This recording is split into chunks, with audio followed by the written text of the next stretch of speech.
नमस्कार, अभिवादन। मैं दुर्गेंद्र चौहान। सांगठनिक दृष्टिकोण से उत्तर प्रदेश में भारतीय जनता पार्टी के 98 जिले हैं और इसमें 70 में भारतीय जनता पार्टी ने अपने सेनापति मैदान में उतार दिए। सेनापति यानी जिला अध्यक्ष। काफी वक्त से जिला अध्यक्षों को लेकर अटकलें चल रही थी और ये कहा जा रहा था कि इनका समीकरण, उनका समीकरण, ओबीसी समीकरण, दलित समीकरण, महिला समीकरण, बहुत सारे समीकरणों की बात हो रही थी। लेकिन जब ये लिस्ट सामने आई तो सारे समीकरण, सारे कयास ध्वस्त हो गए। 70 में 39 जिला अध्यक्ष सामान्य वर्ग के हैं यानी सवर्ण हैं और 39 में 20 ब्राह्मण हैं, दूसरे नंबर पर ठाकुर हैं, फिर अन्य सवर्ण जातियों को महत्व दिया गया है। यानी भारतीय जनता पार्टी ने वो सारी धारणाएं तोड़ दी कि ये ओबीसी की पार्टी है, ये ओबीसी को महत्व देती है, दलितों की हितैषी है, महिलाओं की बहुत बात करती है। सारी धारणाएं तोड़ते हुए 39 जिला अध्यक्ष सवर्ण जाति के बना दिए। अब ये कहा जा रहा है कि भारतीय जनता पार्टी 2026 में पंचायत चुनाव और 2027 में विधानसभा चुनाव को लेकर इन सेनापतियों को भारतीय जनता पार्टी ने मैदान में उतारा है और अपने कोर वोट बैंक पर भरोसा किया है। अब आजकल तो भाजपा अगड़ों को कोर वोट बैंक कहती भी नहीं है। उसके कोर वोट बैंक तो ओबीसी हैं, दलित की बात करती है वो, और पूरी पार्टी ओबीसी पैटर्न पर चल रही, ओबीसी खांचे पर चल रही, क्योंकि नरेंद्र मोदी खुद इस देश के सबसे बड़े भारतीय जनता पार्टी के नेता और ओबीसी के रूप में वही सबसे बड़ा चेहरा, खुद को भारतीय जनता पार्टी उन्हीं के चेहरे को आगे रखकर चुनाव लड़ती है। तो क्या भारतीय जनता पार्टी ने अगड़ों को समझाने के लिए ये किया है? क्योंकि एक वक्त था जब अगड़े कांग्रेस से अलग हुए थे, खासतौर पर ब्राह्मण, फिर उसके बाद दलित अलग हुआ, फिर मुसलमान भी थोड़ा बहुत दूसरे दलों में गया और फिर कांग्रेस की दुर्गति हो गई। तो भारतीय जनता पार्टी के अंदर क्या ये मंथन चल रहा था क्या कि अगड़ों की नाराजगी और खास तौर पर बीच बीच में ब्राह्मण अपना विरोध दर्ज कराते रहे। तो पंचायत चुनाव अगले साल और उसके बाद विधानसभा चुनाव को लेकर क्या जातिगत समीकरण साधा गया है और भाजपा ने 2023 में 98 में से 4 महिला, 4 एससी वर्ग के जिला अध्यक्ष बनाए थे और आने वाले चुनाव में महिला और एससी वर्ग को साधने के लिए केंद्रीय नेतृत्व ने एससी और महिलाओं की संख्या में 20% तक बढ़ाने का सुझाव दिया था। काफ़ी मशक्कत के बाद भी प्रदेश चुनाव अधिकारी महेंद्र नाथ पांडे, प्रदेश अध्यक्ष भूपेंद्र चौधरी और महामंत्री संगठन धर्मपाल सुझावों पर पूरी तरीके से अमल नहीं कर सके। हालांकि पहले चरण में ही महिलाओं की संख्या 4 से बढ़कर माफ़ कीजिएगा 5 हुई है, लेकिन इसमें 4 दलित महिलाएं हैं। उनको दलित में गिने या महिला में गिने, ये कश्मकश भारतीय जनता पार्टी में चल रहा है। इसी तरह से एससी की संख्या 4 से बढ़ाकर 6 जरूर कर दी गई है, लेकिन इसमें 4 एससी महिलाएं हैं। भाजपा ने एक भी मुस्लिम को जिला अध्यक्ष नहीं बनाया है। खैर, कोई आश्चर्य नहीं है। और भाजपा के जो 70 के 70 जिला अध्यक्ष की जो कार्यकारिणी है उसमें सामान्य वर्ग में, जैसा मैंने कहा, 20 ब्राह्मण, 10 ठाकुर, 3 कायस्थ, 2 भूमिहार, 4 वैश्य और 1 पंजाबी है। ओबीसी के जो जिला अध्यक्ष हैं उनकी भी संख्या अच्छी खासी है, वो 25 हैं, जिनमें यादव, बढ़ई, कश्यप, कुशवाहा, पाल, राजभर, रस्तोगी, सैनी है। तो कुल मिलाकर कुर्मी 5, मौर्य 2, वैश्य 4 पिछड़ा वैश्य हैं, 2 लोध समाज के नेता शामिल हैं।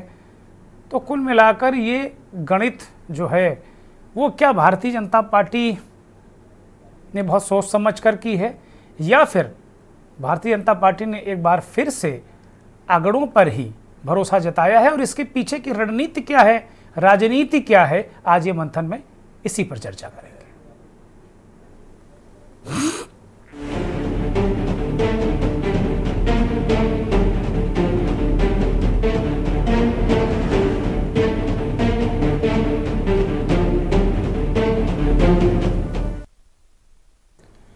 तो कुल मिलाकर जो परिस्थितियां नजर आ रही उनको लेकर एक अलग तरीके का मसला है और दलितों को कुर्मी, कुशवाहा, सैनी पिछले जो लोकसभा चुनाव में समाजवादी पार्टी ने 13 कुर्मियों को टिकट दिया था लोकसभा का और उसमें 9 जीत गए।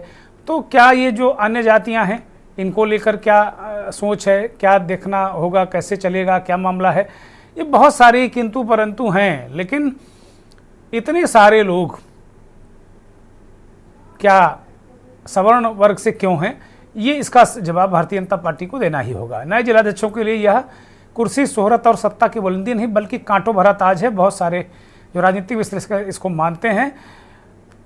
उन्हें पंचायत चुनाव में पार्टी को जीत दिलाने के लिए स्थानीय स्तर पर संतुलन बैठाना होगा, साथ ही विधानसभा की चुनाव तैयारी करनी पड़े। अगड़े और पिछड़े का जो संदेश है वो अपने आप में एक बड़ा महत्वपूर्ण है और काफ़ी खींचतान बनी हुई थी। ये भी कहा जा रहा है कि बड़े नेताओं ने जिलाध्यक्षों के पद बांट लिए। तो अब ये बात कहाँ तक सत्य है, कहाँ तक नहीं, ये देखने वाली बात होगी। लेकिन समीकरण बैठाने के लिए बहुत सारी जो गुणागणित है वो की गई, लेकिन ये रहा कि इतने थोक के भाव, यानी जो 70 में करीब 39, आधे से ज़्यादा सवर्ण वर्ग के जो लोग हैं, जो सवर्ण जिला अध्यक्ष हैं, उनको नियुक्त करने के पीछे क्या रणनीति है, क्या नहीं है, ये बड़ा महत्वपूर्ण है। और आज मंथन में इसी बात को लेकर हम चर्चा करने वाले हैं। भारतीय जनता पार्टी के अंदर की राजनीति को लेकर हमारे साथ एक पैनल जुड़ गया है। प्रोफेसर कौलेश्वर प्रियदर्शी हैं, दलित चिंतक हैं। चूँकि दलितों को लेकर बहुत सारी बातें होती हैं, तो आज प्रियदर्शी जी से भी हम चर्चा करेंगे इसी के संदर्भ में। समाजवादी पार्टी के नेता, राष्ट्रीय प्रवक्ता, असम के प्रभारी प्रोफेसर भुवन भास्कर जोशी हमारे साथ जुड़ गए हैं। जोशी साहब, बहुत स्वागत, बहुत धन्यवाद।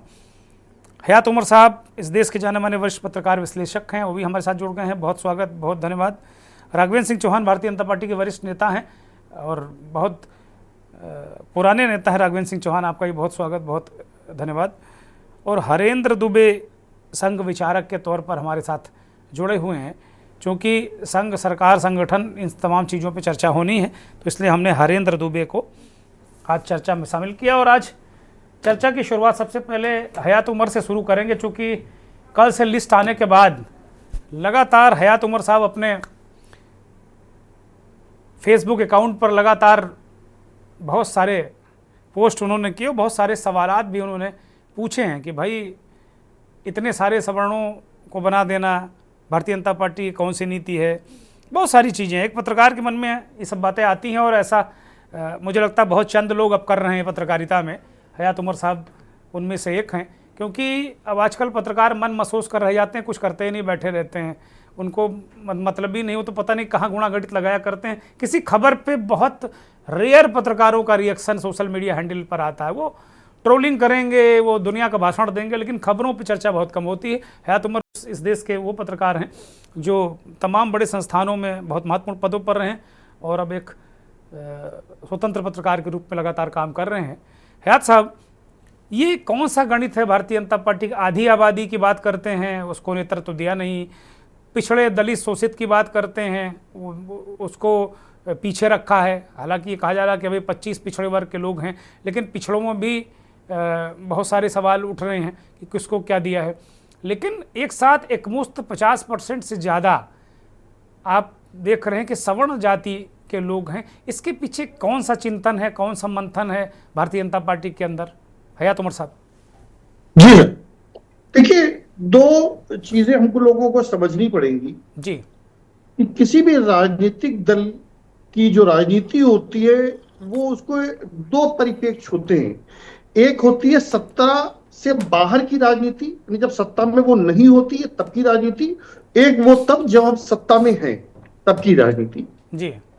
अक्सर जो राजनीतिक दल जो सत्ता में नहीं जब होते हैं, जो बातें कर रहे होते हैं, जो उनकी नीतियां होती हैं, वो जब सत्ता में आ जाते हैं तो अक्सर उन नीतियों में परिवर्तन आता है और कभी कभी बड़े बदलाव भी आते हैं।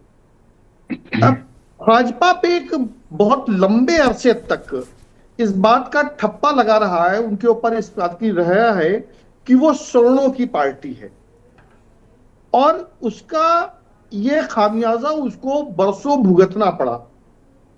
पहले तो बहुत दिन तक तो वो ब्राह्मणों की पार्टी रही, फिर वो बनियों की पार्टी कहलाती रही, फिर उसके बाद जब कांग्रेस आपने ठीक कहा, ब्राह्मण और बनियों की ही पार्टी कही जाती थी। वो जी जी। ब्राह्मण और बनियों की फिर ही पार्टी उसके कही जाती थी। ब्राह्मण बनियों की पार्टी जी कराते थे, बल्कि जी। ब्राह्मण भी ज्यादातर एक जमाने में कांग्रेस के साथ था, जब हाँ, तक वो कि काफी काफी पुरानी प्रदेश में बात है। नारायण दत्त तिवारी जैसे लोग थे, नेता थे, या केंद्र में भी जब तक मुझे लगता है कि जवाहरलाल नेहरू जी रहे हैं, तब तक तो वो एलिट ब्राह्मण जो था, ब्राह्मण भी होता है एलिट ब्राह्मण, जो एलिट ब्राह्मण था और जितना ब्राह्मणों का बड़ा नेतृत्व था, बड़ा नेता थे, वो सब कांग्रेस से जुड़े हुए थे। और ये चाहे वो गोविंद वल्लभ पंत रहे हो प्रदेश में, चाहे वो नारायण दत्त तिवारी रहे हो, चाहे रूपवारी बख्शी रही हो, जितने भी थे, तो ये चीज रही है।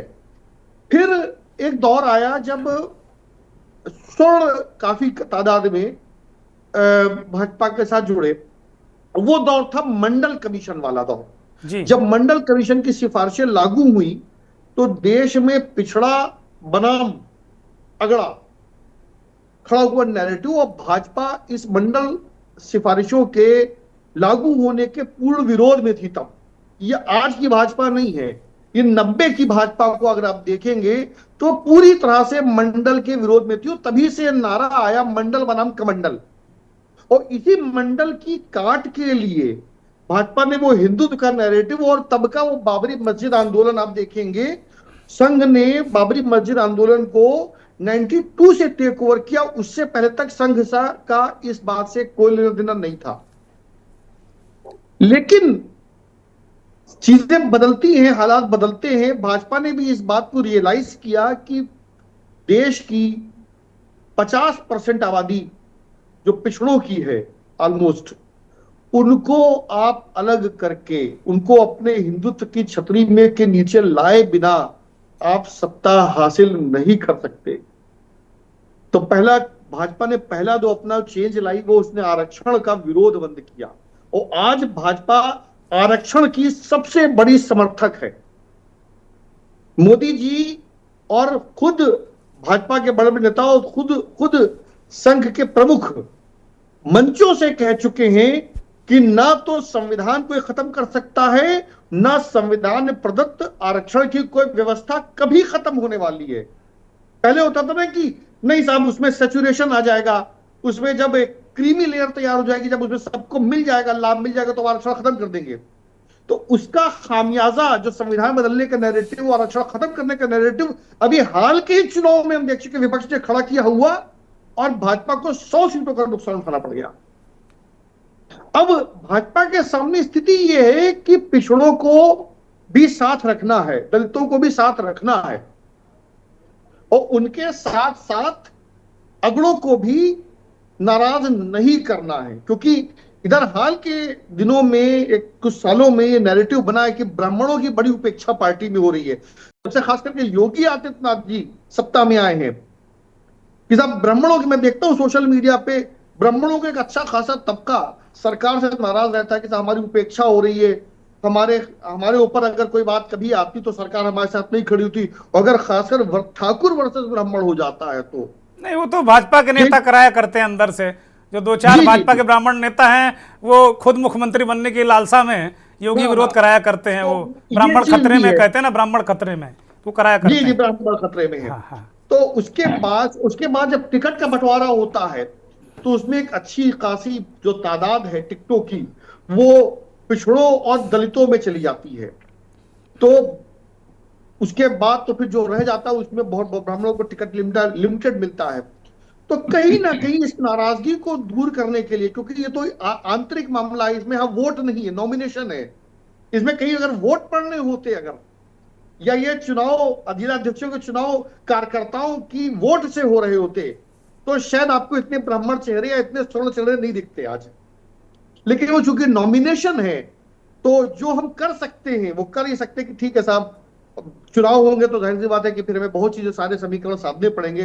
तो चलिए कोई बात नहीं, जिला अध्यक्ष ऐसा कोई पद नहीं है जिसको लेके कोई बड़ी नाराजगी होए। आंतरिक गुटबाजी तो आप किसी को बनाएंगे, कुछ ना कुछ बनी रहेगी। तो कम से कम एक स्पेसिफाई करने की कोशिश करी है कि तरुणों और खास करके विशेष रूप से ब्राह्मणों को, कि ताकि चेहरे दिखे और ब्राह्मण समाज को भी ये लगे कि नहीं भाई, पार्टी हमारे लिए भी सोचती है, पार्टी में मेरे लिए भी स्पेस है। मुझे ये पूरी कवायद लगती है। बाकी हमारे संघ के जानकारी बैठे हुए और पार्टी के प्रवक्ता भी बैठे हुए, वो शायद ज्यादा बेहतर रोशनी डाल सके। ठीक बात है, ठीक बात है। राघवेंद्र सिंह चौहान जी की तरफ मैं रुख करूंगा। राघवेंद्र जी, बड़ी महत्वपूर्ण तरीके से हयात उमर ने अपनी बातें रखी हैं, लेकिन लगातार इधर अखिलेश यादव इस बात को कह रहे हैं कि उन्होंने एक तरीके से दूसरे शब्दों में सवर्ण विरोध किया। उन्होंने कहा कि जो सारे प्रमुख पद हैं कुलपतियों के शिक्षण संस्थाओं में, वो सवर्णों ने कब्जा कर लिया है, और इसी तरीके से वो कह रहे हैं कि हम शूद्र हैं, बार बार इस बात को साबित कर रहे हैं कि वो शूद्र हैं, वो शूद्र हैं और शूद्रों, तो एक जो ओबीसी है, दलित है, उसको एक तरीके से इंटैक्ट करने की कोशिश कर रहे हैं। भारतीय जनता पार्टी के जो 70 जिला अध्यक्ष हैं उसमें 39, क्या उसी का जवाब है, उसी का कोई रणनीति है अखिलेश यादव की, जिसपे वो सवर्णों को टारगेट कर रहे हैं, वो गरिया रहे हैं, आप पुचकार रहे हैं? राघवेंद्र सिंह चौहान। धन्यवाद चौहान साहब जी। मैं आपको बता दूं कि भारतीय जनता पार्टी की रीति और नीति सबका साथ, सबका विश्वास और सबके साथ चलने का है। अब आप इसको किस चश्मे से देखते हैं, किस नजरिए से देखते हैं, आपके देखने का नजरिया क्या है, इस पर मैं एक चौपाई कहूंगा। जाकी रही भावना जैसी, प्रभु मूरत देखी तिन तैसी। भगवान राम को और भगवान कृष्ण को कोई किसी दृष्टि से देखता है, कोई किसी दृष्टि से देखता है, तो आपकी दृष्टि कहां तक क्या बाधित है दृष्टि में, ये आपके विचारों से और आपकी दृष्टि के देखने के तरीके से स्पष्ट होता है। रही बात हयात उमर जी, बहुत पुराने पत्रकार है, बताया आपने कि उनका अपना नजरिया है, उन्होंने अपने हिसाब से उसको देखा, अपने हिसाब से समझा और जो उनके समझ में आया वो किया। देखिए ऐसा है, हमने सबको भागीदारी दी, ऐसा नहीं है कि ब्राह्मणों को ज्यादा दिया, ठाकुरों को कम दिया, वैश्यों को और कम दिया, महिलाओं के आधी आबादी आपने बता दी उनको कुछ दिया ही नहीं। देखिए ऐसा है, अभी तुरंत का ही आप देखिए कि दिल्ली में मुख्यमंत्री कौन बना। अरे हम यूपी की बात कर रहे हैं चौहान साहब, और चौहान साहब हम यूपी की बात कर रहे हैं, और इकलौती मुख्यमंत्री है आपकी, इकलौती पूरे देश में। बात करेंगे, हमारी पार्टी राष्ट्रीय पार्टी है। अरे भाई ये राष्ट्रीय पार्टी, बात तो जिला अध्यक्षों की बात हो रही, कितनी महिला जिला अध्यक्ष बना दी, 10-20 बना दी आपने। महिलाओं पे भरोसा नहीं करते हैं आप, उनके नेतृत्व क्षमता पे भरोसा नहीं करते हैं आप लोग। और भी घोषणा अभी बकाया है। रही बात यह है कि हमारे यहाँ पार्टी में सबका ध्यान रखा जाता है, ऐसा नहीं होता है कि संगठनात्मक ढांचे में हम कोई ऐसी उलटफेर कर दें। इतना समय लगाने का मतलब भी यही होता है कि हम लोग बहुत जांच परख कर कार्यकर्ता को बनाते हैं, खाली ये देखकर नहीं बना देते कि ये महिला है। हमारे यहाँ उस महिला ने कितना कार्य किया, किस हिसाब से उसका योगदान रहा पार्टी में, उस हिसाब से उसको बनाया जाता है। रही बात कि आप जो जिस चश्मे से आप लोग देख रहे हैं, मैं नहीं जानता, हो सकता है आपका देखना भी सही हो, तो कुल मिलाकर उसमें हम ये नहीं कि भारतीय जनता पार्टी ने कोई गलत निर्णय लिया मेरे हिसाब से। इसलिए कि पार्टी क्यों गलत लगी, पार्टी तो बहुत सोच समझ के निर्णय लेती, उसका रिफ्लेक्शन जब आता है तब पता चलता है गलत था कि सही था। पार्टी तो समझती है कि भाई आज हम ताकत में हैं, राघवेंद्र सिंह चौहान ताकत में है, सत्ता में है, वो महिलाओं पे भरोसा करें ना करें वो उनकी बात है। तक नहीं आया कि जिस पर कार्यकर्ता कहीं कोई नाराज दिखाओ, ऐसा नहीं है कि कोई कार्यकर्ता हमारे यहाँ नाराज है। हमारे यहाँ सारे क्या बात कर रहे हैं, कानपुर में चुनाव अधिकारी को गुलदस्ते में धर के मौजूदा जिला अध्यक्ष ने जूता भेंट कर दिया। अब इससे ज्यादा नाराजगी क्या होगी, इसी को जूतम पहचार कहते हैं चौहान साहब। और उस जिला अध्यक्ष इसी में निपट गया, दीपू पांडे, इसीलिए निपटा दिया गया कि उसने गुलदस्ते में जूते रख के दे दिया कि लो यार तुम लोग चुनाव करा रहे हो, क्या करा रहे हो। चुनाव जो उत्तर प्रदेश में चुनाव हुए हैं, जितनी बवाल हुआ है, आपसे छिपा नहीं होगा। अब चूंकि ऑन स्क्रीन आप पार्टी का प्रतिनिधित्व कर रहे हैं तो आपको कहना ही पड़ेगा। आप ये किसी से छिपा है क्या कि चुनाव अधिकारी को गुलदस्ता में जूता रख के दे दिया था? छिपा है कहीं है? आपको ही पता होगा। चौहान साहब मैं बोलूं? बोलिए। ऐसा है, देखिए मैंने फिर वही कहा कि जाकी रही भावना जैसी, प्रभु मूरत देखी तिन तैसी। अब आप उसको कहां से क्या लाए, क्या नहीं दे दिया, बिल्कुल नहीं, वो निपट गया। देखिए ऐसा है, सार्वजनिक रूप से पार्टी में हमारे यहाँ कार्यकर्ता सिविलाइज्ड रहता है और सिविलाइज्ड है। अरे इस चुनाव में कहां सिविलाइज रहा? जगह जगह मारे गए चुनाव अधिकारी, लठियाए गए, दौड़ाए गए हैं, जूते भेंट किए गए, कहां सिविलाइज रहा कार्यकर्ता? लग रहा चुनाव भूल गए हैं। संगठन का चुनाव जब मंडल अध्यक्षों करा, कितना बवाल हुआ है। जैसे भाषा का प्रयोग किया वो निपट गया। हमारे यहाँ कोई भी निपटता नहीं है, हमारे यहाँ निपटता कोई भी नहीं है। हमारे यहाँ कार्यकर्ता को ऊपर भी ले जाया जाता है और कार्यकर्ता एक सीढ़ी नीचे भी आता है। हमारे यहाँ पार्टी की आपने नीति रीति देखी होगी कि भारतीय जनता पार्टी में कोई केंद्रीय मंत्री भी रहता है और वो प्रदेश का भी मंत्री होता है। ऐसा नहीं है, भारतीय जनता पार्टी में ये सब कुछ सामान्य रूप से चल रहा है और अच्छे तरीके से घोषणा हुई, सबका साथ सबका विकास के साथ हम लोग चले हैं और ऐसे ही चलते रहेंगे। कोई कुछ भी कहे, कोई की मंत्रणा धारणा कुछ भी हो, लेकिन भारतीय जनता पार्टी के मन में मन अंतरण जनता के विकास को लेकर होता है। हम लोग अपना विकास नहीं करते। समाजवादी पार्टी जैसे कि पीडीए, पारिवारिक डेवलपमेंट अलायंस, वो अपने परिवार के लिए ही सब कुछ करते हैं।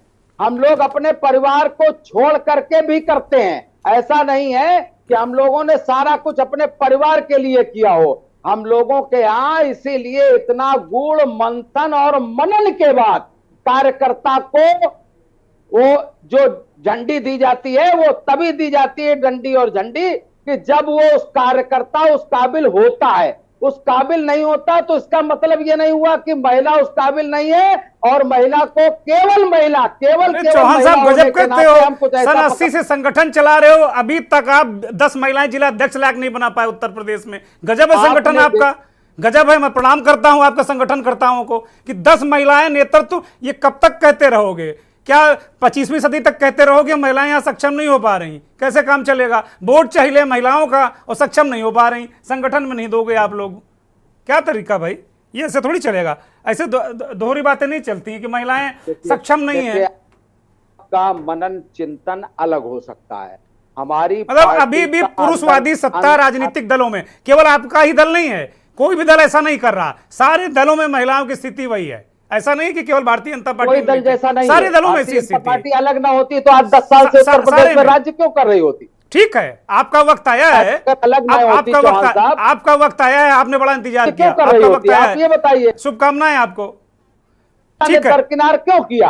पारिवारिक डेवलपमेंट अलायंस के नाते ना। ठीक है चौहान साहब, मैं एक ब्रेक पर जाऊंगा, मैं एक ब्रेक पर जा रहा हूं, मुझे एक ब्रेक लेना है। बड़ी महत्वपूर्ण चर्चा है। बीजेपी के नेता राघवेंद्र चौहान कह रहे हैं कि अभी महिलाओं को देखा जा रहा है कि उनका नेतृत्व क्षमता है कि नहीं, हमारे यहाँ क्षमता से ही होता है।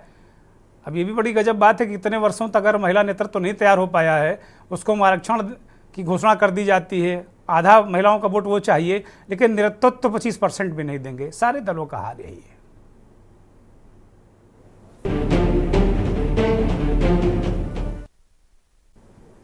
अगड़ों पर ही भाजपा का भरोसा। आज हम इस बात पर चर्चा कर रहे हैं क्योंकि यूं ही बिना सिर पैर की बात नहीं है।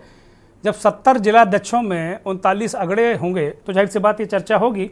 एक और जानकारी दर्शकों को दे दें कि प्रधानमंत्री नरेंद्र मोदी का संसदीय क्षेत्र वाराणसी, वहाँ चुनाव स्थगित किया गया है। यही कौन बने कौन नहीं बने। और इसी तरह डिप्टी सीएम केशव प्रसाद मौर्य का जो जिला है कौशाम्बी, वहाँ पर भी चुनाव स्थगित हुआ है। तो ये बड़ी खींचतान है और ज़्यादातर जो हम मीडिया रिपोर्ट्स हैं उसके मुताबिक मंत्री, विधायक, सांसद, जो बात संगठन की होती है ना, अभी राघवेंद्र जी कह रहे थे कि संगठन में काम करने वाले लोग, उन्हीं को हम लोग मौका देते हैं, ऐसा नहीं कि नहीं देते हैं। लेकिन सबसे बड़ी बात यह है कि जो सांसद, विधायक, जो जिसको सूट करता है, जो जिला अध्यक्ष जिसको सूट करता है, उसके अनुसार अगर जो काम करता है उसी को हम, जाहिर सी बात है, उसी ज़्यादातर वही लोग चुने गए हैं। और मेहमान हमारे साथ लगातार जुड़े हुए हैं। हम मेहमानों की तरफ रुख करेंगे। प्रोफेसर कौलेश्वर प्रियदर्शी दलित चिंतक के रूप में हमारे साथ मौजूद हैं। प्रोफेसर प्रियदर्शी, दलितों को लेकर अगर भारतीय जनता पार्टी के जो जिला अध्यक्षों की लिस्ट आई है, उसको लेकर आप क्या, आपका नज़रिया है, क्या आप सोच रहे हैं, क्या देख रहे हैं इसमें?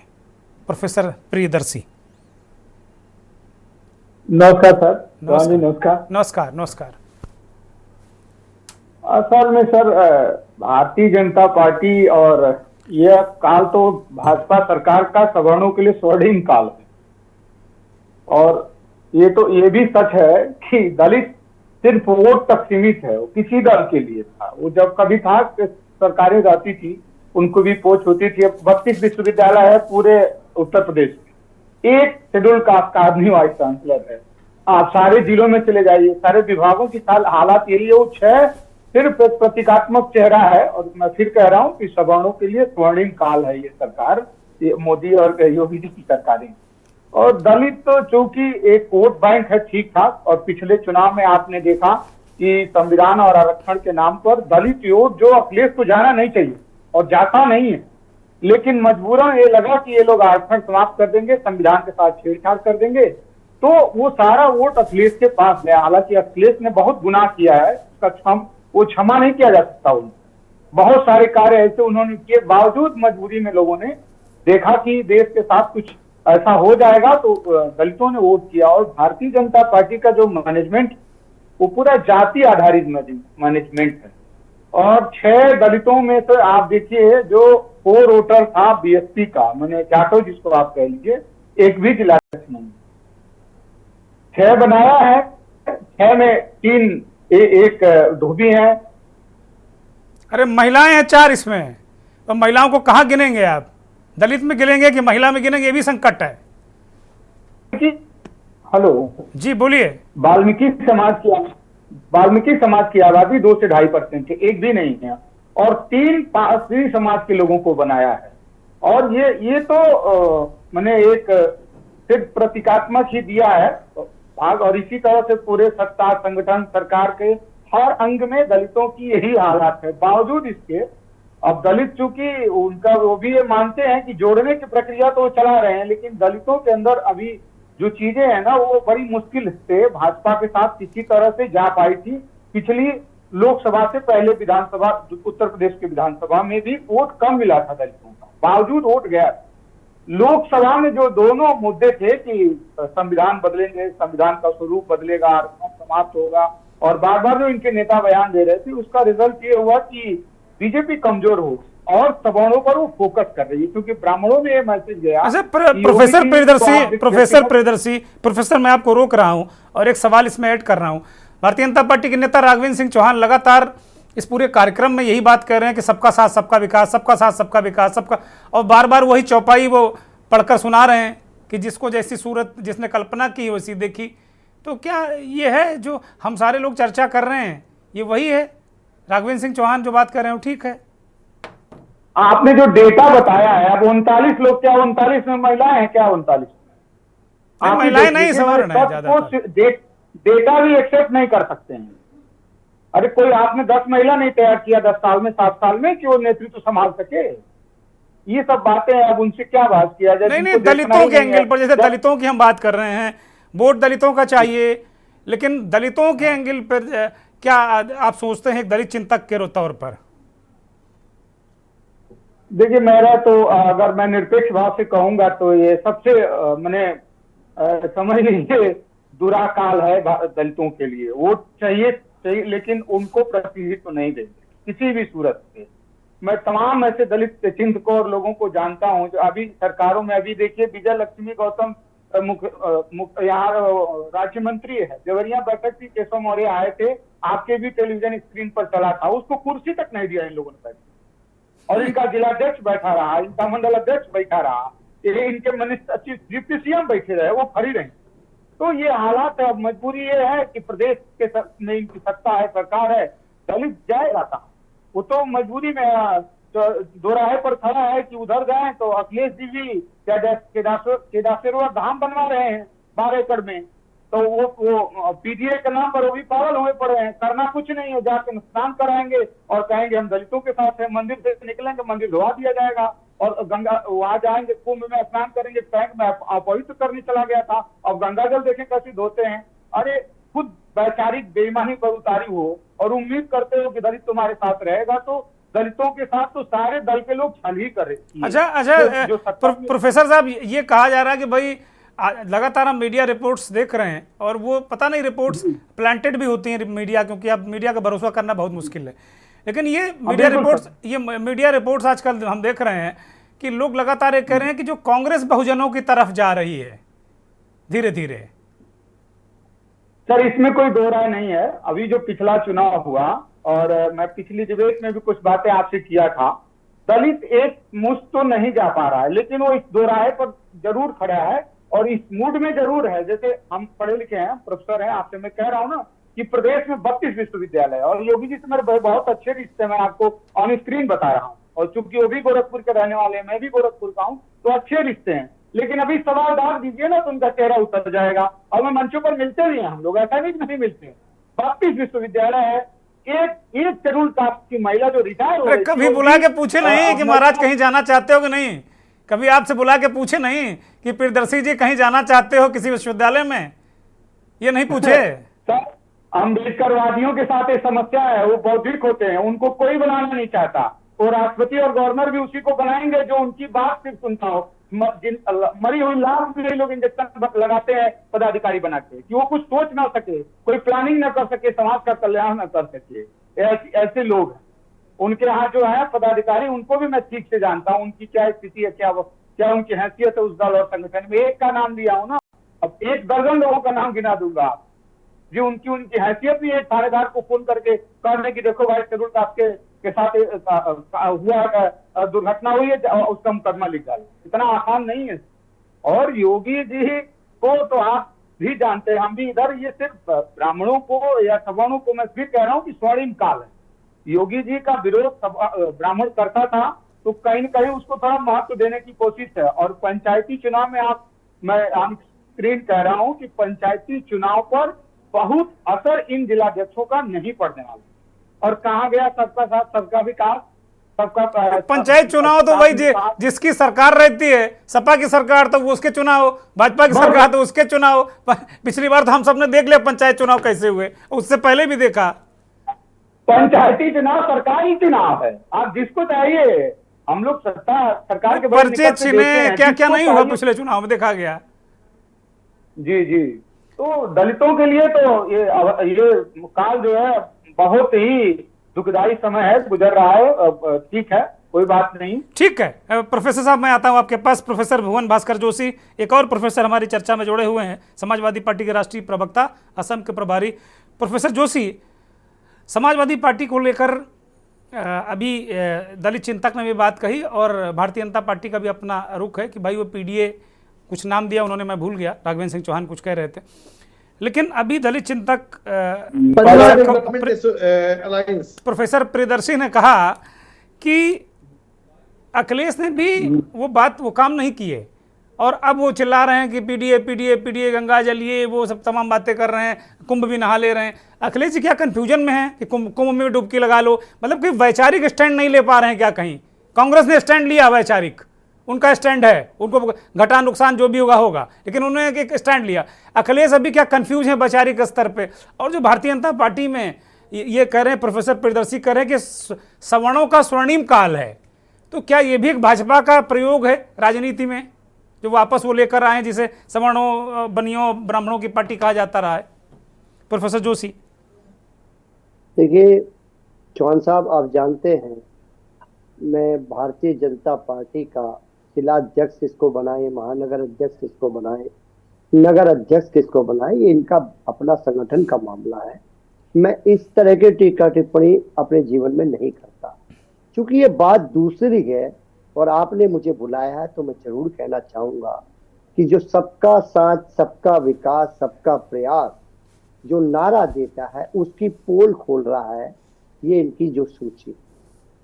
और जब वो बात करने की आएगी तो ये कहेंगे बेटी बचाओ, बेटी पढ़ाओ, पर इतना भी मत पढ़ा देना कि वो कहीं संगठन में जिलाध्यक्ष है। ये उसकी पोल खोलने का काम कर रहे हैं। ये जो सबका साथ, सबका विकास प्रयास कर रहे हैं, उसमें कहाँ गया वो दलित, कहाँ गया वो पिछड़ा, कहाँ गया वो एसटी, वो सब गायब है। और निश्चित तौर पे माननीय योगी जी जिस विचारधारा से टकरा रहे हैं, उसके नायक अखिलेश यादव जी। उत्तर प्रदेश में किसी को बहम हो तो पाल ले, मेरा कुछ नहीं जाता। उत्तर प्रदेश में 27 की जो लड़ाई है वो केवल माननीय अखिलेश यादव जी वर्सेस भारतीय जनता पार्टी है। और अभी मैं भारतीय जनता पार्टी के प्रवक्ता साथी को सुन पा रहा था जो ये कह रहे थे कि हम तो लगातार जीत पा रहे हैं। 22 में बताने का काम करा आपने, आपने 17 में बताने का काम करा आपने 24 की भी आपने बात बताने लगे। अरे महाराज, कौन सी दुनिया में जी रहे हो? कम से कम 24 के इतिहास को तो उठा लो। कहां पर आप खड़े थे? आप तीसरे, आज आपको कितने संख्या बल पे हो? 37 सीटों के साथ समाजवादी अकेले खड़ी है। आप 33 पे आए, लेकिन अभी तक आपका अहंकार नहीं गया। और जो बातें आप झूठी बोलते हो उनको जनता जवाब देने का काम कर रही है। और एक साथी ने, जो भारतीय जनता पार्टी के विचारक साथी हैं, उन्होंने कहा था कि पीडीए नहीं, परिवार डेवलपमेंट अथॉरिटी, मैं कहता हूं ये परिवार डेवलपमेंट अथॉरिटी गायब हो जाता है क्या भारतीय जनता पार्टी में? जब कल्याण सिंह का बेटा कल्याण सिंह का बेटा राजू सिंह का बेटा संदीप सिंह बन जाते हैं। जब अमित शाह का बेटा बन जाता है, वहां पर खिलाड़ियों का बीसीआई का चेयरमैन बन जाता है। और पंकज सिंह बन जाते हैं राजनाथ सिंह के सपुत्र। एक लंबी फेरियत है वसुंधरा राजे से लेकर पूरे प्रदेशों में अगर आप जाएंगे तो ये पीडीए की बातें आज जब करते हैं ना तो लोग आप पे हंसते हैं।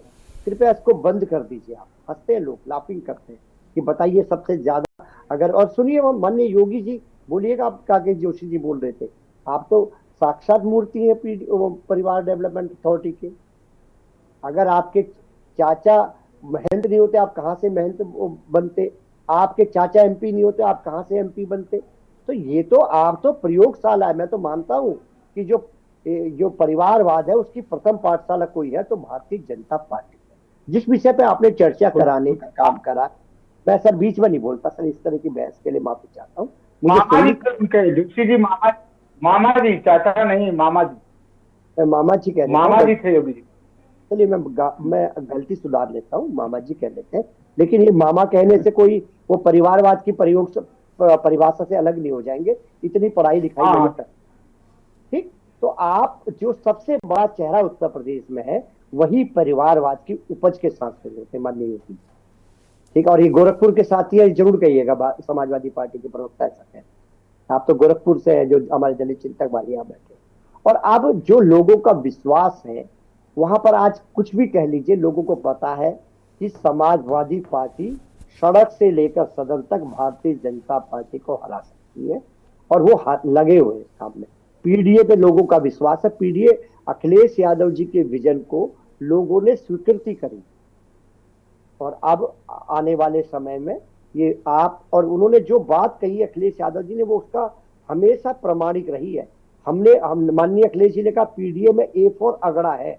सबसे ज्यादा टिकट वितरण माननीय अखिलेश यादव जी ने सांसदी में करे, उपचुनाव में करे। आप उठा के देखिएगा भारतीय जनता पार्टी की सूची, अन्य दलों की।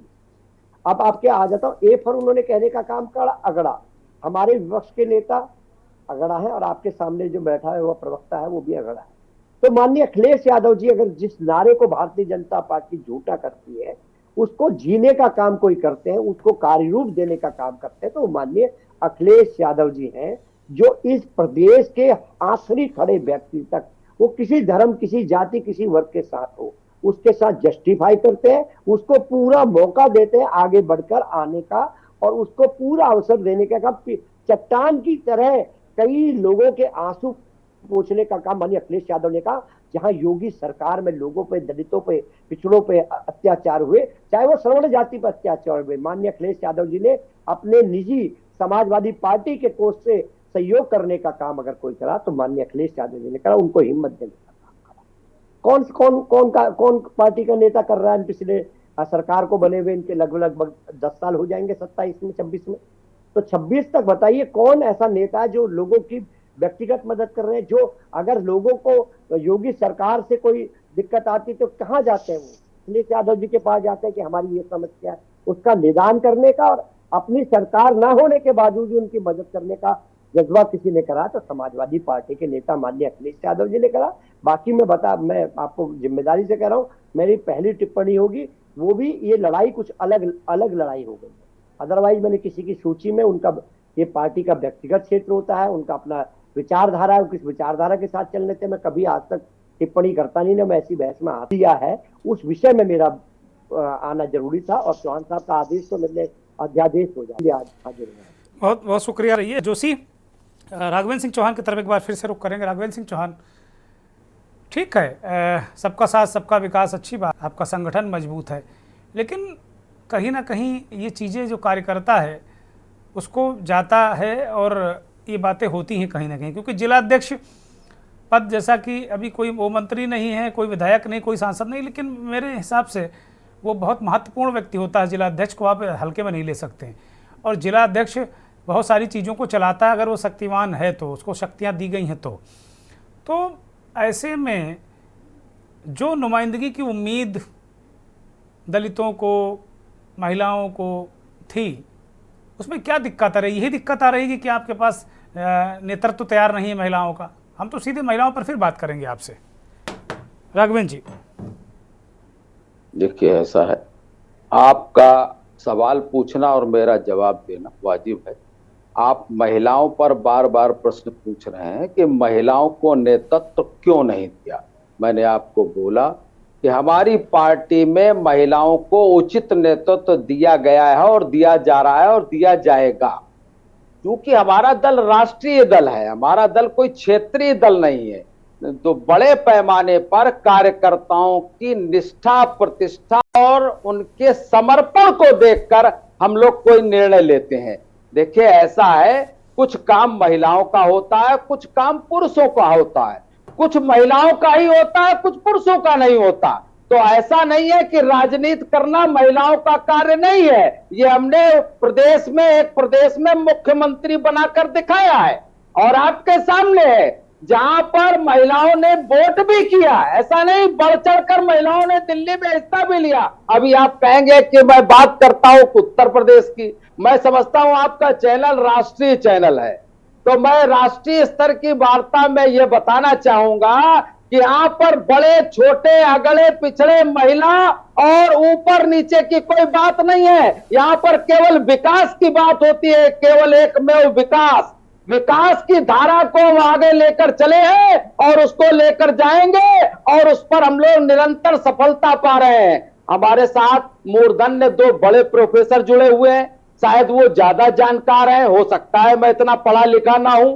वो अभी बता रहे थे कि मैं इस परिचर्चा पर नहीं आता, माननीय चौहान साहब हमारे चूंकि बड़े भाई हैं इस वजह से आ गया। मैं तो कहीं पर भी कोई परिचर्चा होती है, कोई चर्चा होती है, कोई भी बुलाए, जनता का नुमाइंदा बुलाए और जनता से नीचे का नुमाइंदा भी बुलाए, तो वहां पर जाने के लिए मैं भारतीय जनता पार्टी का कार्यकर्ता हूं, जाने को हमेशा तैयार रहता हूं। महिला, अगड़ा, पिछड़ा, आरक्षण, इस सब की बात होनी चाहिए, लेकिन एक दूरी बनाकर होनी चाहिए चौहान साहब। ये नहीं होना चाहिए कि हम केवल एक व्यवस्था पर चल पड़े। खाली सारी व्यवस्था में आपसे ही प्रश्न करता हूं, क्या उत्तर प्रदेश में मुख्यमंत्री महिला देने के लिए हमारे अखिलेश यादव जी तैयार है?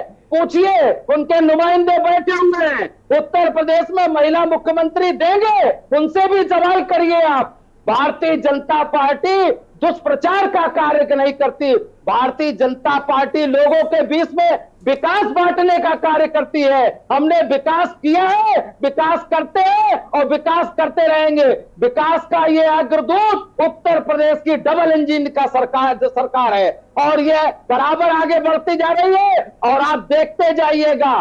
ये लोग अगला पिछड़ा, अभी पारिवारिक डेवलपमेंट अलायंस की बात आई, आप ये बताइए धर्मेंद्र यादव कौन, डिंपल यादव कौन और कौन यादव कौन, सारे इसके अलावा कोई नहीं है। दुबे जी का नंबर कब आएगा? पूछिए दुबे जी से। वहां पर हमारे यहाँ ऐसा नहीं है। हमारे यहाँ निचले पायदान पर बैठा हुआ कार्यकर्ता या कार्यकर्ती, उसका भी नंबर आता है और आया है और हमने बनाकर दिखाया है। आज भारतवर्ष का प्रधानमंत्री पिछड़ा वर्ग से है, हम लोग गर्व के साथ कह सकते हैं। पिछड़ों को संवैधानिक दर्जा देने का काम पूछिए किसने किया? हमने किया। पिछड़ों और जो मुस्लिमों की कुप्रथा थी, वो जो 3 तलाक वाली, वो किसने खत्म की? आप इस पर विचार कीजिए। ये इस तरीके के उलझाव से कोई सुलझाव मिलने वाला नहीं है। ठीक है राघवेंद्र जी, मैं पूछ लेता हूं राघवेंद्र जी, केवल विपक्ष से इतना ही आग्रह। ठीक है राघवेंद्र जी, मैं पूछ लेता हूं। प्रोफेसर जोशी, उनको बताइए, वो कह रहे हैं भाई आप महिला मुख्यमंत्री कब बनाएंगे? प्रोफेसर जोशी बताइए। देखिए, मैं इतना कहना चाहता हूँ, कितने सांसदों के टिकट हमने दिए वो बताइए। उपचुनाव में हमने कितने विधानसभा के टिकट दिए और तय समय पर मुख्यमंत्री अरे बने? दुबे जी प्रश्न का उत्तर दे दीजिए, घुमाइए मत। जोशी जी, दुबे जी नहीं भाई, जोशी जी। माने में तो आप ही का माहिर है, क्योंकि मैंने चौहान साहब से कहा था कि कोई भी संगठन क्या जिला अध्यक्ष बनाए, मैं इस तरह की परिभाषा में, इस तरह की चर्चा में नहीं जाता, लेकिन आपने उसको विषय को मोड़ दिया। घुमाने का आपका ऊपर से मोदी जी से लेकर योगी जी से लेकर और प्रवक्ता से लेकर कार्यकर्ता, आपके घुमाने के लिए मोदी योगी जी नहीं है, मैं ही काफी हूँ आपके घुमाने के लिए। मोदी योगी जी तक न जाइए, उसके लिए मैं ही काफी हूँ। सुनिए, सही सुन लीजिए, सुनना भी सीखिए। आप हमसे उम्र में बड़े, कम से इस बात का ही लिहाज करिए। आपके लोग ही घुमाने का काम करते हैं, हम लोग घुमाने का काम करते नहीं समाजवादी लोग। हम लोग आज सबसे ज्यादा वो उपचुनाव में समझ में आ गया, जनता को जो घुमाने का काम आपने किया था वो उपचुनाव में सामने दीदार हो गया उसका। ठीक है राघवेंद्र जी, उनको बोलने दीजिए, फिर मैं आगे जाऊंगा। बोलने दीजिए। इस प्रकार तो 24 की जो आप उत्तर प्रदेश में, उसकी भी आपको बधाई, और आपके योगी जी और मोदी जी को दोनों को उत्तर प्रदेश की जीत की बधाई। 24 में आप ऐतिहासिक जीते हैं, उनका सर ऊंचा कर दिया आपने मोदी जी का उत्तर प्रदेश में, और आप जैसे नेताओं की वजह से हुआ जो विषय को समझते भी नहीं और बड़ी बड़ी बातें करते हैं। इस तरह की बड़ी बातें नहीं करी जाती। अपने से छोटों को उम्र में जो होते हैं उनको भी सुना जाता है, लेकिन हर समय बोलने से कोई बढ़िया वक्ता नहीं हो जाता। आप तो टीवी में जब आपको मौका दिया आप बिल्कुल भाषण वाले उसमें आ गए। अरे विषय पे रहिए, आप विषय पे बात करिए। और हमने बताया कि सबसे ज्यादा एमएलए के टिकट और एमपी के टिकट हमने दिए। आने वाले समय में हम लोग और ज्यादा टिकट देने का काम। ठीक है हयात उमर साहब, चूंकि चर्चा बहुत दिलचस्प मोड़ पर पहुंच गई है जी अभी सर, कुल मिलाकर अगर हम लोग देखें तो अब एक तरीके से जैसे अभी हमने वो बात अभी रखी थी प्रोफेसर कौलेश्वर प्रियदर्शी के सामने कि अखिलेश यादव लगातार इस बात को कह रहे हैं कि मैं शूद्र हूं, और वो अगड़ों पे वो कह रहे हैं कि सारे कब्जे जो हैं विश्वविद्यालयों में वो अगड़ों पे, जैसे मोदी जी ओबीसी करने लगे थे, अभी भी करते हैं बीच बीच में, क्या उसी तरह अखिलेश जी आजकल शूद्र कर रहे हैं। तो क्या ये शूद्र की काट है, ये जो जिला अध्यक्षों को इन्होंने दिया है कि भाई हम अगड़ों को बहुत स्थान दे रहे हैं, ब्राह्मणों को दे रहे हैं, ठाकुरों को दे रहे हैं, बनियों को दे रहे हैं? जी देखिए इसमें कोई दो राय नहीं है कि देखिए एक होता है कि फैक्ट, एक होता है फैक्ट के ऊपर राजनीति। फैक्ट ये है कि जितने भी विश्वविद्यालय हैं उसमें से ज्यादातर के विश्वविद्यालयों के जो प्रमुख है यानी कुलपति है, उप कुलपति हैं, वो ज्यादातर ब्राह्मण और स्वर्ण वर्ग से हैं। और अखिलेश यादव जी ने इसी मुद्दे को उठाया, और जाहिर सी बात है कि वो एक विपक्ष का काम होता है कि चीजों को अपने इस तरह से उठाना और उसके ऊपर राजनीति करना।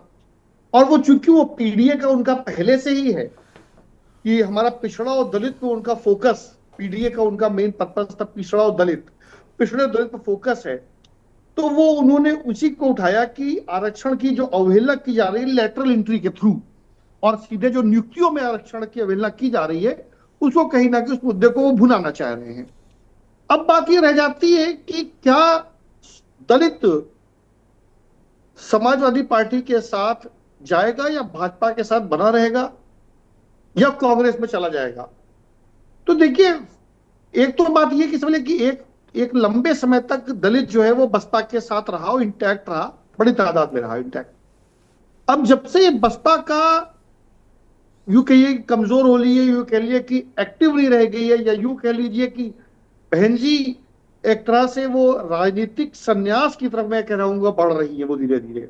हालांकि आज उन्होंने प्रेस कॉन्फ्रेंस की है और उन्होंने कहा कि ये परिवार वार आड़े आने नहीं देंगे, हम आप लोगों के साथ खड़े हैं। आज मायावती ने दम भरा है। अब वो ठीक है वो, लेकिन जो चुनाव दर चुनाव जिस तरह से उनका हो रहा है, उनका जिस तरह से मत प्रतिशत गिरता जा रहा है और जिस तरह से बड़ी संख्या में दलित पार्टी से विमुख हुआ है, तो वो कहीं ना कहीं तो जा रहा है।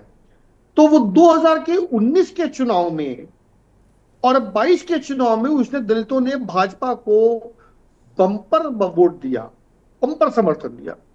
लेकिन 2024 के चुनाव में आते आते ये स्थिति नहीं रह गई, और उसकी सबसे बड़ी मिसाल अयोध्या का चुनाव दी जाती।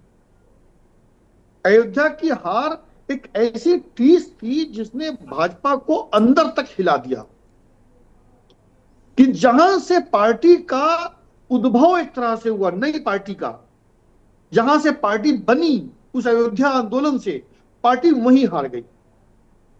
तो अब दलित की लड़ाई है, इसमें कोई दुराई नहीं, दलित मतदाताओं की वोट की, दलित वोटों की लड़ाई है। अब उस दलित वोटों में कौन दलित को किस तरह से लुभाने में, किस तरह से उनको आश्वस्त करने में कामयाब होता है, ये आगे आने वाले चुनाव बताएंगे। हालांकि राहुल गांधी जी अभी भी अपने सिंगल एजेंडे पर हैं, वो है संविधान, आरक्षण और जातीय जनगणना, जिस पर कभी विपक्ष बात करता है, कभी नहीं करता है।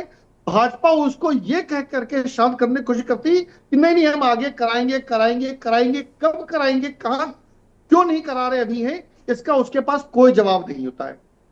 अब बात यह रह जाती है कि आज की स्थिति में से आपने महिलाओं की बात कही, 2023 में लोकसभा में नारी शक्ति वंदन अधिनियम पारित हुआ। इस अधिनियम के बाद 1930 से विधानसभाओं और लोकसभा में जो महिलाओं की जो सीटों की संख्या 1/3 आरक्षित कर दी जाएगी। 2030 करेक्ट, ये 2030। तो क्या जो ये आगे कर देनी जाली है, जैसे 30% महिलाएं को सीटें आरक्षित हो जाएंगी, तो क्या राजनीतिक दल इसकी तैयारी में लगे हैं?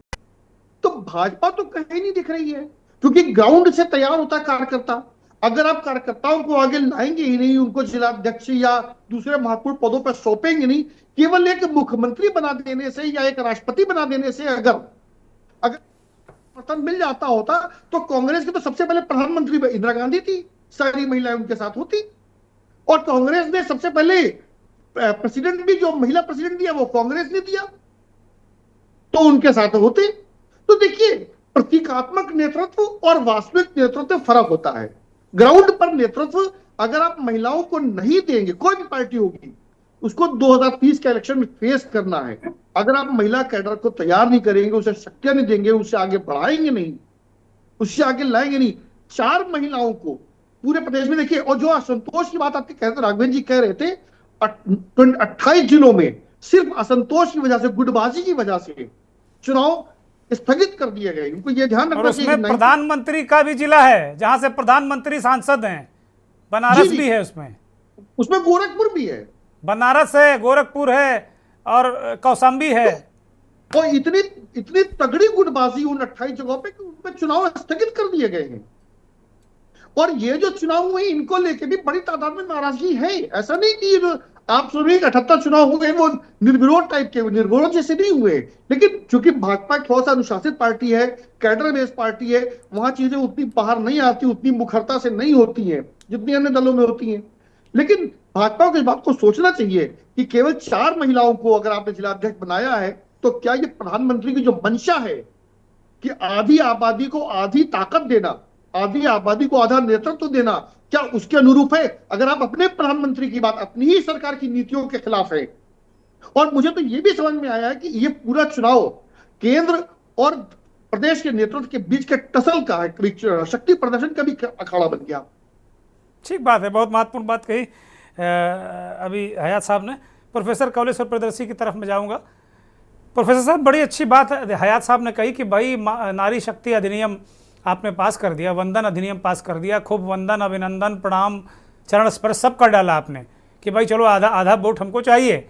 लेकिन आपके अगर 80 से जो पार्टी चल रही है उसमें जिलाध्यक्ष के लिए 5 ही महिलाएं अगर आप छांट पा रहे हो, तो 50 कैसे छांट पाओगे? 50% कैसे दे पाओगे भाई? कैसे नेतृत्व खड़ा कर पाओगे? 2023 में सब जब नारी अभिनंदन बिल पारित हुआ लोकसभा में, तो हमको याद है करीब 6 महीने तक पूरे देश में इन लोगों ने नारी अभिनंदन कार्यक्रम चलाया था। और देश में जो हालात दलितों के हैं वही हालात देश की सभी महिलाओं, किसी भी राजनीतिक दल में उनकी दशा एक ही जैसी है। जैसे दलित होलिस्टिक अप्रोच में दलित ले लीजिए और पूरी महिलाएं, दोनों की स्थिति कमोवेश एक जैसी है। दलितों को अगर रिजर्वेशन न हो तो टिकट नहीं पकड़ा सकते हैं। अब महिलाओं के लिए कोई व्यवस्था नहीं थी और जाके किए कब कि 2 देंगे। अरे भाई, आपको देना था 2024 में लागू कर लिए होते, आपके इरादे नेक थे, आप चाह रहे थे उनको वास्तव में प्रतिनिधित्व देना, तो 24 में लागू कर लिए होते। कि अभी 23 में आपने पारित किया, 6 महीने आपके पास टाइम, और चुनाव 2-4 महीने और भी टाल सकते थे, लेकिन नियत में और काम में बहुत फर्क है। जैसे जब संविधान बना था, चौहान जी आप जानते हैं, बाबा साहब अम्बेडकर जब इन 5 लोगों को संविधान हाथ में सौंप रहे थे, तो उन्होंने कहा कि कोई भी किताब या कोई भी कानून कितना भी अच्छा हो, लेकिन अगर उसको लागू करने वाले की नीयत अच्छी नहीं है तो वो देश के लिए सबसे घातक सिद्ध हो जी।